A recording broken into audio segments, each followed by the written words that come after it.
नमस्कार दोस्तों, स्वागत करता हूं आपका अपने YouTube चैनल पर। और जैसा कि आप लोगों को पता चल ही चुका होगा कि प्राविधिक कला का जो परीक्षा है उसकी डेट आ चुकी है, 29 मार्च को है, प्रातःकाल में है। तो आज हम डिस्कस करेंगे थोड़ा सा सिलेबस के बारे में। और आपके पास 18 दिन है, एक तरीके से समझ लीजिए, और 18 दिन पर्याप्त है प्राविधिक कला के लिए। आपको 50 से 70 मार्क लाने के लिए पर्याप्त हैं। तो आपको बिल्कुल भी चिंता नहीं करना है कि कुछ होगा कि नहीं होगा। आइए हम थोड़ा सा सिलेबस पर डिस्कस कर लेते हैं, उसके बाद सीधा हम जो टॉपिक है उस पर हम चलेंगे और आपके प्रैक्टिस शुरू करवा देंगे हम। देखिए, ये आपका जो पेपर आएगा वो 100 नंबर का रहेगा। ठीक है, एक पेपर होगा 100 नंबर का रहेगा, जिसमें न्यूनतम उत्तीर्णांक आपको 33 नंबर चाहिए। यानी पास होने के लिए आपको मात्र सिर्फ 33 नंबर चाहिए। ठीक है, और आप चूँकि टीजीटी के लिए आप करते हैं प्राविधिक कला, ज़्यादातर यही होता है कि टीजीटी के लिए ही हम प्राविधिक कला का चयन करते हैं। उसमें ऐसी कोई बाध्यता नहीं है कि आपको कितने नंबर, न्यूनतम नंबर की कोई मतलब शर्तें नहीं रखी गई हैं कि आपको इतने ही न्यूनतम नंबर चाहिए तभी आप टीजीटी के लिए एलिजिबल हैं। आप बस पास हों, आप एलिजिबल हैं। तो आइए हम पेपर के एक संरचना को देख लेते हैं कि है क्या क्या पेपर में। तो सबसे पहले ये जान लीजिए कि कोविड के कारण 30% सिलेबस कम कर दिया गया था। ठीक है, तो 30% कम करने के बाद बचा 70%। उस 70% में हमें क्या क्या पढ़ना है ये हमें देखना है। तो जो पेपर आपका आएगा वो 3 घंटे का होगा। 15 मिनट एक्स्ट्रा आपको मिलते हैं पढ़ने के लिए, पेपर पढ़ने के लिए आपको। तो पेपर को सबसे पहले देख लीजिए कि कितने खंडों में बांटा गया। तो ये आपका 6 खंडों में पेपर को बांटा गया है। 100 नंबर है, 6 खंडों में बांटा गया है। सबसे पहला खंड आ है जो 10 अंक का है, फिर खंड बा है जो 12 अंक का है, फिर खंड सा है जो 16 अंक का है, फिर खंड दा है जो 16 अंक का है, खंड ई है जो 16 अंक का है, और खंड फा है जो 30 अंक का है। ठीक है, तो ये आपको 6 खंडों में बांटा गया है पेपर, और प्रत्येक खंड के कितने अंक हैं वो आपको बता दिए हैं। सबसे पहला जो खंड आ है वो ऑब्जेक्टिव टाइप का रहेगा, और इसमें प्रश्न जो आएंगे वो आपके प्राविधिक कला से आएंगे। ठीक है, तो इसके लिए आपको बिल्कुल घबराने की बात नहीं। ये 10 नंबर अगर आप थोड़ा ध्यान से पढ़ लेंगे तो ये 10 नंबर आपका पक्का रहेगा। तो 10 नंबर आप यहाँ से ले सकते हैं। 30 अंक में अगर आप इनमें से कुछ आपको बनाना रहेगा तो वो आप कुछ बना देंगे। अभी हम इस पर बात कर रहे हैं फिलहाल। तो ये जो आपका 10 अंक है वो ऑब्जेक्टिव क्वेश्चन आएंगे। इसमें आपसे मतलब जो होता है वस्तुनिष्ठ प्रकार बहुविकल्पीय का होगा। 4 विकल्प आपको दे दिया जाएगा, एक प्रश्न दे दिया जाएगा। जैसे कह दिया गया कि वर्ग की कितनी भुजाएं होती हैं, उसके बाद विकल्प में 1, 2, 3, 4 दे दिया गया, तो आप वहाँ पर टिक करेंगे 4। तो एक एक अंक का ऐसे 10 क्वेश्चन होते हैं, जिसमें आप 10 में 10 प्रश्न, 10 में 10 क्वेश्चन मतलब नंबर पा सकते हैं। फिर दूसरा खंड है बा, वो 12 अंक का है। 12 अंक में क्या है, आपको लेटर राइटिंग लिखना है। लेटर राइटिंग क्या है, मतलब जैसे एक सेंटेंस आपको दे दिया गया, लेटरिंग करना रहेगा। उसमें जो लेटर है उसे हमें लिखना रहेगा। जैसे मान लीजिए कोई वाक्य दे दिया गया आपका, और उस वाक्य को एक निर्धारित मानक के अनुसार, जो निर्धारित मानक रहेगा कि कितनी ऊंचाई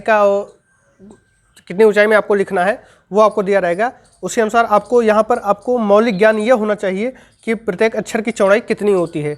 अगर आप चाहें तो खानों में बांट कर आप कर सकते हैं या सिंपल भी कर सकते हैं, लेकिन आपके जो मानक हैं अक्षरों के वो आपको पता होने चाहिए, तभी आप कर सकते हैं। या अगर आप लेटर राइटिंग नहीं कर सकते हैं, मतलब जो अक्षरण है वो आप नहीं कर सकते हैं, तो आप डायगोनल स्केल कर सकते हैं, यानी विकर्ण मापनी। ठीक है, ये उसकी अपेक्षा आसान पड़ेगा। इसमें आपको ज़्यादा कुछ नहीं करना रहेगा, बस थोड़ी सी मैथमेटिक्स रहेगी। जिन्हें मैथ नहीं आती है, लेकिन अब चूँकि प्राविधिक कला है तो थोड़ा बहुत सारी चीज़ों में प्रयोग हो जाएगा। तो यहाँ पर थोड़ा क्या है कि आपको विकर्ण मापनी में आपको यूनिट परिवर्तन करने के लिए या जो इकाई दिया रहेगा उसमें परिवर्तन करने में आपको समस्या आ सकती है। बस थोड़ी सी समस्या होगी। अगर वो भी अगर आप जानते हैं, कैसा 3 या 4 की चीज़ें होती हैं, अगर आप जानते हैं तो कोई दिक्कत नहीं है। अगर आप जो नहीं कर सकते वो आप अक्षरण कर सकते हैं। आपको एक वाक्य दिया रहेगा, आप उसे लिखिए। ठीक है, तो ये 12 अंक हो जाएंगे। उसके बाद खंड सा है 16 अंक का। उसमें आपको जो ठोस ज्यामिति में क्या होती है कि ऐसी चीज़ें जो मतलब ठोस होती हैं, जैसे बेलन आपका हो गया, गोला हो गया, घन हो गया, शंख हो गया, या ऐसे कह दीजिए कि जो त्रिविमीय होती हैं। जैसे ये मार्कर है आपका, ये किस आकार का है, ये बेलन के आकार का है। ठीक है, अब इसमें क्या है कि इसमें अगर हम देखें तो इसमें 3D में चीज़ें हैं, 3 विमीय चीज़ें त्रिविमीय हैं, तो वो आ जाती हैं आपकी किसमें, ठोस ज्यामिति में, तो बेलन, गोला, घन, शंकु के लांबिक प्रक्षेप के आपको बनाने रहेंगे। लांबिक प्रक्षेप क्या होता है तो थोड़ा सा समझ लीजिए, बाकी तो चैप्टर पढ़ाते समय हम बताएंगे आपको। लांबिक प्रक्षेप ये होता है कि किसी चीज़ को हम किस दिशा से देख रहे हैं और उसका उसके सामने क्या प्रभाव पड़ता है। एग्जाम्पल के तौर पर आप देख लीजिए, ये मार्कर है। अब मैं अगर इस पर टॉर्च जलाता हूँ, टॉर्च से प्रकाश डालता हूँ, तो जब टॉर्च से प्रकाश डालूंगा या सीधे देखूंगा, सिंपल देखूंगा, तो इसकी आकृति हमें दिखाई पड़ती है कि हम इस तरीके से देख रहे हैं सामने से, तो ये किस तरीके से है। अगर इस तरीके से इमेजिन नहीं हो रहा है तो आप ये कर सकते हैं कि आप लीजिए, इस पर टॉर्च डालिए और जो टॉर्च से प्रकाश डालिए, जो आकृति इस पर बने, इसके पीछे साइड में जो परछाई इसकी बने, छाया बने, उसी आकृति को हमें बनाना है। तो वो आकृति दो तरीके से हो सकती है। एक तो ये हो सकती है कि मैं सामने से देख रहा हूँ तो क्या बन रहा है, और एक ऊपर से देख रहा हूँ तो क्या बन रहा है। जैसे मैं सामने से देखूंगा तो ये इस मार्कर को जब मैं सामने से देखूंगा तो ऐसे ही जाकर ऐसे कुछ बन जाएगा, यानी ये ऐसे कुछ बन जाएगा। और जब मैं ऊपर से देखूंगा इसे, तो ऊपर से देखने पर हमें क्या दिखाई पड़ेगा, ये दिखाई पड़ेगा, ऐसे ये दिखाई पड़ेगा, यानी ऊपर से देखने पर हमें ये ऐसे दिखाई पड़ेगा। तो ये सामने से देखने पर हुआ, ये ऊपर से देखने पर हुआ। अब इसको तकनीकी भाषा में कुछ शब्दों से इसे मतलब परिभाषित कर देंगे और उसी के अनुरूप हम बनाएंगे कि हम ऊपर से देख रहे हैं तो कैसे दिख रहा है, सामने से देख रहे हैं तो कैसे दिख रहा है। अब प्रश्न में क्या आएगा कि ये इस तरीके से ना होकर इस तरीके से हो गया या इस तरीके से हो गया। अब हम सामने से देख रहे हैं तो कैसे दिखेगा, ऊपर से देख रहे हैं तो कैसे दिखेगा। बस यही सिंपल चीज़ है और इसी को हमें बनाना है। फिर आ जाइए खंडता में, उसमें आ जाएगा आपका सूची, स्तंभ तथा समपार्श्व ठोसों के प्रक्षेप। यही चीज़ यहाँ भी है, लेकिन इसमें जो बेलन, गोला, घन, शंकु था, उसके अलावा इसमें सूची, स्तंभ और समपार्श्व आ गया। ठीक है, उसके बाद आ जाइए आपका खंड ई 16 अंक का है। अक्षर के काट तथा ठोसों के सममितीय चित्र। सममितीय चित्र का मतलब क्या होता है कि इस तरीके से हम देखेंगे कि दोनों साइड से बराबर दिखे। उसका भी होता है कि एक विशेष एंगल पर हम बनाएंगे जिससे आपको लगे कि सममित का सीधे सीधे मतलब ये देख लीजिए, अगर आप पढ़े होंगे छोटी क्लासों में तो वहाँ पर आपको दिया होगा, जैसे मान लीजिए ये गोला है, इस गोले को अगर मैं 20 से काट दूँ तो सममित है। सॉरी, ये 20 से कटा नहीं, ये हो गया। तो सममित का मतलब ये होगा कि जितना माप इधर है उतना माप इधर है। तो सममित में क्या होता है कि बराबर एक तरीके से जिस अक्ष पर हम काटते हैं उस अक्ष से, जिस अक्ष पर हम काटेंगे उस अक्ष के दोनों तरफ की चीज़ें जो हम कंसीडर कर रहे हैं वो एकदम बराबर होगा। जैसे मान लीजिए कि ये पंजा है, ये पंजा है, इस पर एक दूसरे पर हम रख दे रहे हैं, दोनों एक दूसरे को क्या कर रहा है, समरूप हो जा रहा है इसके। तो इसी तरीके से ये सममिति भी रहेगा। उसके बाद आ जाइए 30 अंक का सबसे बड़ा जो खंड है आपका, ये इकट्ठे 30 अंक का है। उसमें आपको कुछ चीज़ दिए रहेंगे। अब चाहे आप वस्तु चित्रण करें, चाहे स्मृति चित्रण करें, चाहे प्रकृति चित्रण करें, चाहे प्राकृतिक दृश्य करें, इनके बारे में मैं आपको बता दूंगा कि किसमें क्या क्या चीज़ें आती हैं जब मैं इन्हें पढ़ाऊंगा। तो 30 अंक का ये हो जाएगा। तो यहाँ से नंबर उठाना आसान है आपका, यहाँ से नंबर उठाना आसान है। 30, 10, 40 नंबर, ठीक है, आपके बहुत ही आसान है बने।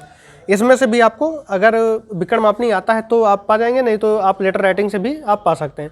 तो 1, 2, 3 खंड ऐसे हैं जिसमें से नंबर आप पासिंग मार्क के बराबर, पासिंग मार्क से अधिक ले आएंगे। अगर आपको थोड़ा सा भी अगर आप ध्यान दे दिए तो आपका ये क्वेश्चन भी हो जाएगा और ये भी हो जाएगा। ठीक है, तो कुछ अंक इस पर भी पा सकते हैं, यानी आप आसानी से 50 से 70 के बीच में नंबर ला सकते हैं। और आपको चाहिए क्या, TGT के लिए योग्यता, और आप योग्य हो जाएंगे। तो आशा करता हूँ कि ये वीडियो आपको सिलेबस को समझने में मदद करेगा और इसी अनुरूप हमें तैयारी करनी है। रही बात ये ऑब्जेक्टिव क्वेश्चन की, तो आप टेलीग्राम चैनल पर जुड़े हुए हैं। यहाँ पर मैं आप डेली 20 क्वेश्चन करवाऊँगा और उस 20 क्वेश्चन को आप याद कर लीजिएगा, उसके नोट्स बना लीजिएगा। ज़्यादा कुछ नहीं है, आपको बस 5-6 दिन में ही आपका सब कुछ कवर हो जाएगा। तो ये 10 क्वेश्चन ये हो जाएगा। बाकी चीज़ें आपको जो 18 दिन बचे हैं, जो 18 दिन आपके पास शेष हैं, उसमें सारी चीज़ें हो जाएंगी।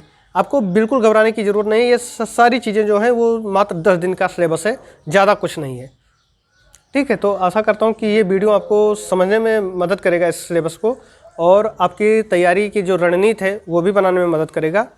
तो आप मेरे चैनल को सब्सक्राइब कर लीजिए और 18 दिन, बस केवल 18 दिन, उसके बाद चाहे अनसब्सक्राइब भी कर दीजिए, कोई दिक्कत नहीं है। 18 दिन तक अपनी तैयारी उसी के माध्यम से करिए और फिर आप अपने परीक्षा को अच्छे तरीके से दीजिए। धन्यवाद।